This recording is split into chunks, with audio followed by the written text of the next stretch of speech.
Hi, here to talk a little bit about time utilization and travel.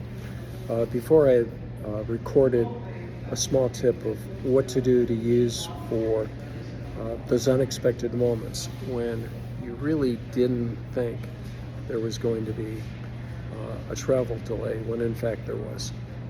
Instead, what are some of the things that you can do when you have a free moment? One of the first things that I do is try to clean out the inbox. I will receive about 500 to 600 emails a day. I grant you that most of them are junk, but they all require immediate response. Even though I have colleagues that do watch my email, especially when I'm traveling out of town, there are instances when I have to respond quickly. So trying to cull out those emails is very difficult.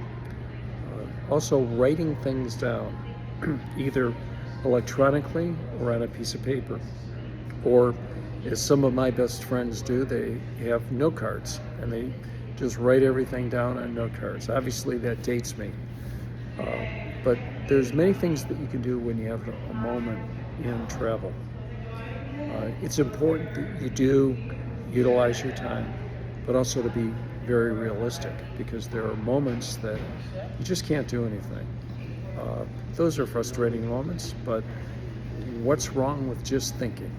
Sitting down, you don't necessarily have to close your eyes, but zone out and let your mind think about most important things that you have and what you can do to improve them. Use time available. Dead time is never dead. It's only an opportunity. Thank you.